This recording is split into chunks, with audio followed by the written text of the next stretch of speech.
Shopify grows with your business no matter how far or big you grow. From the launch your online shop stage to the first real-life store stage, all the way to the did we just hit 1 million orders stage? Shopify is there to help you grow.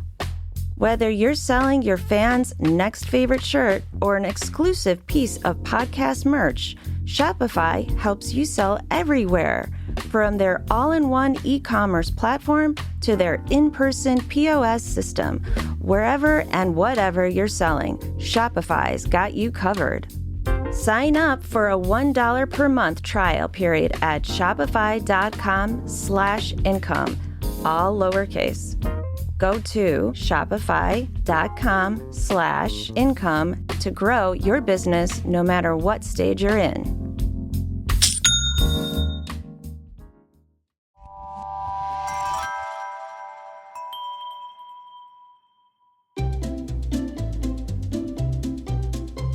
Hello, and welcome to Novel Conversations, a podcast about the world's greatest stories. I'm your host, Frank Lavallo, and for each episode of Novel Conversations, I talk to two readers about one book. And together, we summarize the story for you. We introduce you to the characters, we tell you what happens to them, and we read from the book along the way. So if you love hearing a good story, you're in the right place. This episode's conversation is about the novelette, The Bear by William Faulkner, and I'm joined by our Novel Conversations readers, Katie Porchilli and Phil Setnick. Katie, Phil, welcome. Thanks, Frank. Thanks. Great to be here. Glad to have you both here for this conversation. Now, before we get started, let me give a quick introduction to our story. The Bear is a work of short fiction, very short fiction, by William Faulkner. Its genesis is typical of Faulkner's writing and publishing career. He always used his material to the greatest degree. First, it was a short story titled Lion and appeared in 1934. It was enlarged in 1941 and 1942 as The Bear, and he then included it in Go Down Moses, a collection of related short stories which is sometimes considered a novel, and that was published later that year. The Bear is the longest story in the collection. As historical fiction set in an imagined Mississippi county, The Bear traces a young man's development in the context of an annual hunting trip. The later collected stories will see that young man, Issac McCaslin, grow and develop as he attempts to reckon with his family's fraught history of environmental, racial, and other abuses. So readers, our story, The Bear, is the centerpiece of Go Down Moses, just as Issac McCaslin is the book's central character. But Katie, before we get into this work, what did you think about the style of the story? For lack of a better term, I thought of it as impressionistic. Impressions, images that we get from a very young boy. Yeah, I think impressionistic is a good word for it. There are lots of descriptions and time passing somewhat fast as we just kind of glance over it. So we almost just pass right through without getting the full picture. But through the digressions and previous events are related. At 10, Issac had gone on his first hunt with the men. At 11, he had seen the bear for the first time. At 13, he killed his first deer and underwent the traditional initiation when Sam marked his face with the blood. Phil, did you have any thoughts about the style or the way this story was written? It's very interesting to see how he does develop in a lot of ways throughout the story, but we have to remember that he's still only going from the age of 10 to the age of 14. So even though he has developed in kind of a psychological realism in the book, the impressions that he gives are those of a young boy still, who has been forced into this mold of becoming a woodsman. It demonstrates to the readers not only what Issac does, but why he does so, to the extent that he can formulate it in his own mind. With those brief remarks, let's talk about our story. Tell me a little bit about the young Issac we meet in The Bear. In the fall of 1877, the recently 10-year-old Issac McCaslin finally gets to go hunting with the men. He joins his father, uncles, and cousins on the annual hunting trip hosted by his father's friend, Major Despain, in a wooded area known as the Big Bottom. Until he was 10, each November he would watch the wagons containing the dogs and the bedding and the guns and the food, and his father and uncles and cousins depart on the road to town, to Jefferson. For Issac, as a boy of 7, 8, and 9, they were not going into Big Bottom to hunt a bear or deer, but to keep a yearly rendezvous with the bear, which they did not even intend to kill. We'll get to the bear, which they did not even intend to kill soon, but there are others on these yearly trips, others that are not part of the family. That's correct. You have Sam Fathers, Major Despain, General Compson, and Boone Hagenbeck. And who is Sam Fathers? He's the son of Ike Matube, a Choctaw chief and a slave girl. Ike Matube sold Sam and his mother into slavery when Sam was very young. Now an elderly but expert woodsman and hunter, Sam teaches Isaac the ways of the forest. From Sam, Isaac learns to navigate and hunt in the wilderness. Sam also demonstrates a reverence for nature. Though the central action of the bear takes place in the late 1800s, through Sam, Faulkner addresses issues that would have been relevant at the time of the story's publication in 1942. For Faulkner, the question of environmental conservation in the face of ever-expanding industry was growing more urgent with each passing year. But Sam doesn't only teach young Isaac how to hunt, he teaches him about what to hunt. Isaac learns about Old Ben, the eponymous bear of our story. Old Ben is a ferocious, gigantic beast, a powerful, seemingly immortal bear with a maimed foot, known for terrorizing local farmers and hunters. But mostly, he's learning how to track and hunt Old Ben. He's known about the bear as long as he has known about the hunt. As the story states, quote, "It ran his knowledge before he ever saw it. It looked and towered in his dreams before he even saw the unaxed woods where it left its crooked print, shaggy, huge, red-eyed, not malevolent, but just big. Too big for the dogs, which tried to bay it, for the horses, which tried to ride it down, for the men and the bullets they fired into it. Too big for the very country which was its constricting scope. He seemed to see it entire with a child's complete divination before he ever laid eyes on either. The doomed wilderness whose edges were being constantly and punily gnawed at by men with axes and plows, who feared it because it was wilderness. Men myriad and nameless, even to one another in the land where the old bear had earned a name, through which ran not even a mortal animal, but an anachronism, indomitable and invincible, out of an old dead time, a phantom, epitome and apotheosis of the old wild life at which the puny humans swarmed and hacked in a fury of abhorrence and fear, like pygmies about the ankles of a drowsing elephant. The old bear, solitary, indomitable, and alone, widowered, childless, and absolved of mortality. Old Priam, reft of his old wife, and having outlived all his sons." Katie, I agree with what you said about those paragraphs. It shows Faulkner's ability to write some great lines using some fantastic wording. I really appreciate you reading that quote for us. Now, Sam Fathers serves as a father figure to him as Isaac discovers the beauties and dangers of the forest. Isaac's quest to find Old Ben requires him to gradually abandon the trappings of civilization, such as his gun and compass, which symbolizes and parallels his abandonment of his ideological baggage as well. Sam explains that they will only be able to kill Old Ben once they find the right dog to corner and fight him. And Phil, what about some of the other characters you mentioned? We have Major Despain, who is the proprietor of the old Sutpen plantation, and he also owns the hunting camp at Big Bottom. There's old General Compson, the old Civil War general, and Jefferson, aristocrat who goes on the hunting expedition.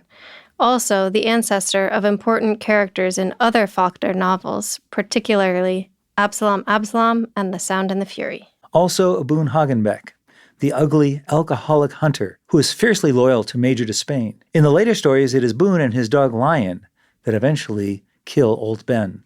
All right, readers, with that start, let's take a break here, and when we come back, we'll learn more from Isaac about his first hunting trip and more about Old Ben. You're listening to Novel Conversations. We'll be right back.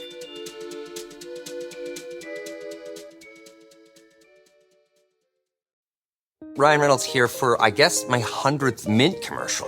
No, don't. I mean, honestly, when I started this, I thought I only have to do like 4 of these. I mean, it's unlimited premium wireless for $15 a month. How are there still people paying 2 or 3 times that much? I'm sorry, I shouldn't be victim blaming here.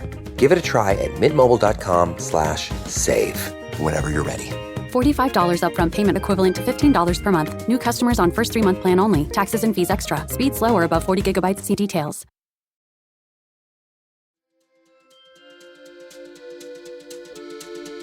Welcome back. You're listening to Novel Conversations. I'm Frank Lavallo, and today I'm having a conversation about the novelette The Bear by William Faulkner. And I'm joined by our Novel Conversations readers, Katie Porchile and Philip Setnick. So as our story continues, Issac tells us, or at least gives us images of that first trip. He's been dreaming of this day, this trip, and the bear since he can remember. As is customary, the party devotes one day of their trip to hunting Old Ben. After the hunters spread out and take their places, Old Ben passes near Issac. Issac senses Old Ben watching him, but doesn't see the bear.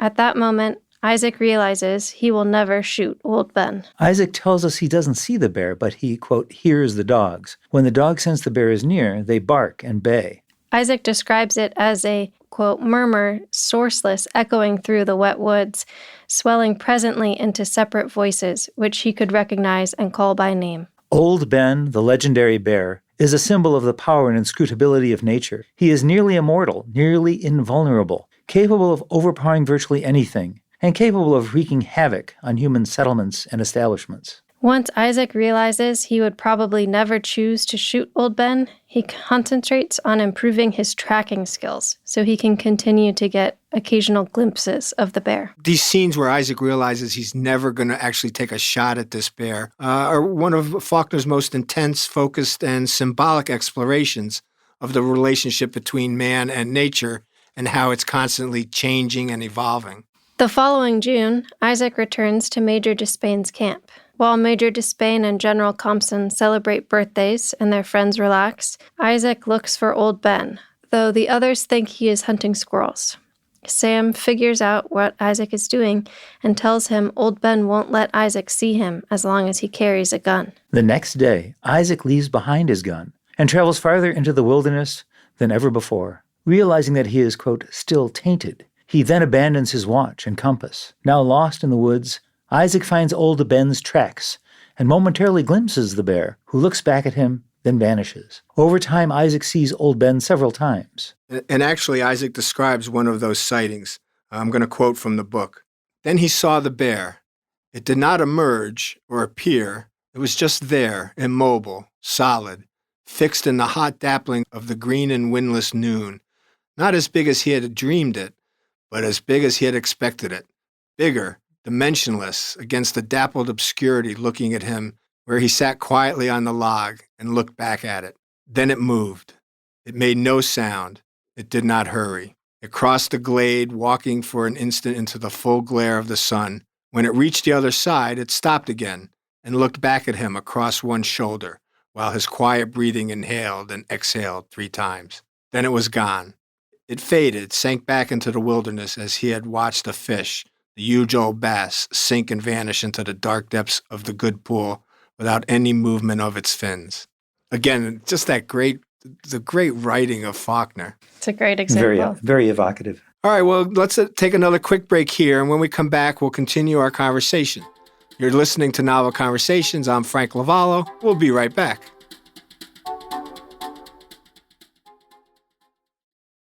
Think you know the Brooks Ghost? Think again. Introducing the all-new, better-than-ever Ghost 16. Now with nitrogen-infused cushioning for lightweight, supreme softness that feels good every step, every street, every single day. So go ahead, take your daily joyride in the all-new nitrogen-infused Ghost 16. It'll turn your everyday miles into everyday endorphins. Let's run there. Head to brooksrunning.com to learn more.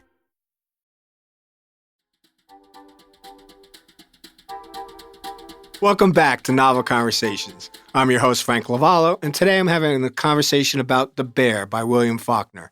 And I'm joined by our Novel Conversations readers, Katie Porchile and Phil Setnick. Katie, we continue to learn about Issac as he gets a little older, and he becomes a very accomplished hunter and woodsman. By this time, Issac is 13, and he develops into an expert woodsman and a proven hunter. He kills his first deer and undergoes the traditional initiation when Sam marks his face with the blood. By his 14th year, he was a better woodsman than most grown men. There was no territory within 30 miles of the camp that he did not know. Bayou, ridge, break, landmark tree, and path. There's a good quote in the book. There were other bears within these 30 miles, which left tracks almost as large. But this was more than that. If Sam Fathers had been his mentor, and the backyard rabbits and squirrels at home his kindergarten, then the wilderness the old bear ran was his college. The old bear itself was his alma mater. But he hardly ever saw it. The quote continues, "He could find the crooked print now almost whenever he liked, 15 or 10 or even 5 miles, or sometimes even closer to the camp than that, but not the bear himself." But Phil, then he sees the bear. One day he and Sam track and ambush Old Ben with a small, foolishly brave dog, a tiny Feiss, a dog with no sense of danger. Isaac even has a shot at the huge bear. But when Old Ben turns on the dog, Isaac runs forward to save the dog. He looks up at Old Ben looming over him and remembers the image from his dreams about the bear. After the bear leaves, Sam asks Isaac why he didn't shoot. Isaac asks Sam the same question. And his father asks them both the same question. His father then reads Isaac a few lines from Ode to a Grecian Urn by John Keats. "She cannot fade, though thou hast not thy bliss. Forever wilt thou love, and she be fair."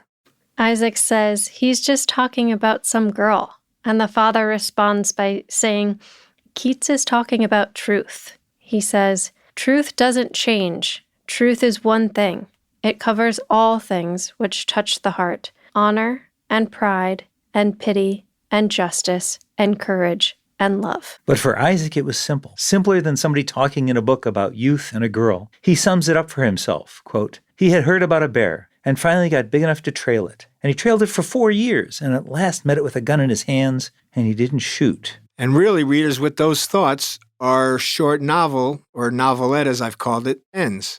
It's to be continued in subsequent stories collected in Go Down Moses. All really good insights, Katie, Phil. Now let's take our final break and then head into our last segment, where I'd like to ask the two of you to share a moment or a character or another quote that we haven't had a chance to talk about yet. You're listening to Novel Conversations. We'll be right back.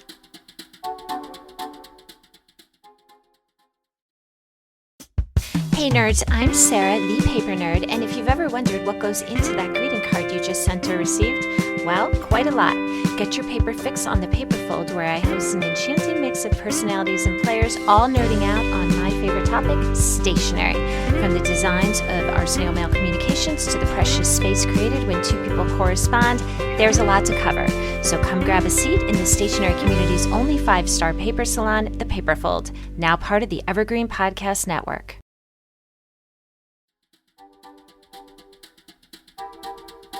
Welcome back. You're listening to Novel Conversations. I'm Frank Lavallo, and today I'm having a conversation about The Bear by William Faulkner. Katie, Phil, before our break, we ended our story, and now I'd like to ask the two of you to share a moment or a character, or as I said, another quote that we haven't really had a chance to talk about. Katie, do you have something for us?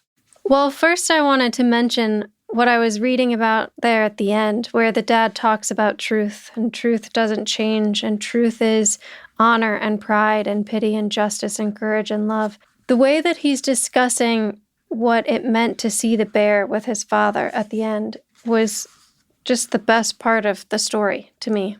How the father related the experience of seeing the bear with all of the accolades that a young boy, this growing boy coming of age, should be paying attention to and learning what he has inside of himself. And even as we're in the thought process of Isaac, he comes to the same idea, and he says, "There was a boy who wished to learn humility and pride in order to become skillful and worthy in the woods." And he goes on and he realizes that he had to learn humility from the dog and pride from the bear. It's just a beautiful... As you finished the reading here, did you get the feeling that the father reconciles himself to the fact that his son did not take that shot? Oh, absolutely. Yeah. The father was supportive? I think so. I think it goes back to that man versus nature and how they commune together. The father has never shot the bear either. That's right. Remember, we mentioned it earlier on that this first day of the hunts was traditionally the day they went out to not shoot the bear. Right, exactly. Phil, did you have something you wanted to share with us? Just based on that point you just made, it's very interesting because at the beginning they talk about it, this bear is seemingly invincible, that has been shot many times, and others have tried to take it down. But these men have already realized that that's futility and that the bear is greater than any one of them and is a symbol of the nature that's around them and is a force of nature himself. And I was going to use one of the similar quotes that you were talking about his struggle to reconcile all these different emotions that he's feeling and what he's supposed to be feeling, the pride, versus the humility that he is growing so much as a skilled woodsman that he has trouble feeling humility, and he's worried that he's going to become too prideful and that he has to learn the humility from the dog, who is about 6 pounds and can't get any closer to the ground to be any more humble and can only be brave. That's all that's left at the end, is to be brave. Great thoughts. Great thoughts. Katie, do you have another one for us? I do. I just really like the moment when Sam is giving Isaac, when he tells him that the reason he can't find the bear is because he's carrying the gun. But then Sam goes on to tell him to be scared. You can't help that. Don't be afraid, but you have to be scared when you're walking through the woods. I just love that dichotomy. He really does learn a lot from both his father and from Sam Fathers. I have a couple of thoughts. To me, even though it's really just Isaac going from 10 to 14, I think of this as a coming-of-age story. We are getting to see a young boy, 10 years old. Think about 10 years old going out and hunting for the first time. But he's growing up and he's learning, as we've said, he's learning from his father. He's learning from Sam Fathers. He's learning from some of the other men on the hunt. He's learning from old Ben. He even learns from the dog. So I enjoyed, even though it was a short arc, I enjoyed watching Isaac grow within this short story. And then the last thing I just wanted to say to our listeners out there, reading this short story, The Bear, and knowing that there are other short stories that continue the story of Isaac and his family, I now want to go ahead and read some of those other short stories. I was not fully aware that Go Down Moses was a collection of these short stories, all related, and a continuing story about Isaac and his family. And just from this bear, just from these short 40 pages, I absolutely want to continue and learn more about the family, the eventual death of the bear, and the way Isaac reconciles himself with the forces of nature. Yeah, and I would add to that only by saying and encouraging the listeners to read this story themselves. It's so short. It's 30 minutes to get through it. And then Go Down Moses is just as approachable as this one. You talked to us about that early on, that you feel this is one of Faulkner's most approachable stories. I do. He can be really intimidating and he can be really complex. And I think in Go Down Moses, it's broken down enough that anybody can read it and understand it and learn to love it. All right, great. So let's end our conversation today. Phil and Katie, I want to thank both of you for coming in and having this conversation with me. I hope you enjoyed it as much as I did. Very much. Thank you, Frank. Of course, Frank. You've been listening to Novel Conversations. I'm your host, Frank Lavallo. I hope you soon find yourself in a novel conversation.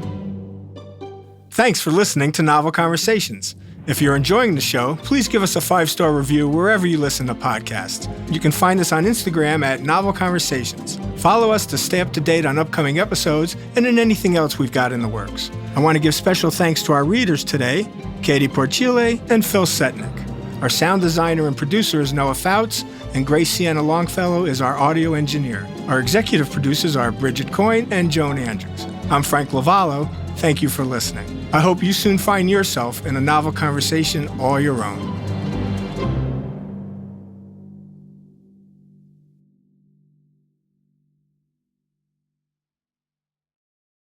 You've got questions, we've got answers. Business leadership, ownership, and sales can be challenging. Tune into the Accelerate Your Business Growth podcast to learn from the world's experts. Join me, your host, Diane Helbig, as I chat with people who have expertise in various areas of business. You'll enjoy the lively conversations that are focused on providing you with the ideas, tips, and suggestions you need to realize greater success. Get what you need for your business when you need it from the people who have the answers. Accelerate Your Business Growth is part of the Evergreen Podcast Network and is available on Apple, Spotify, or wherever you listen to your favorite podcasts. This podcast was produced with the support of the Ohio Motion Picture Tax Credit and in partnership with the Ohio Development Services Agency.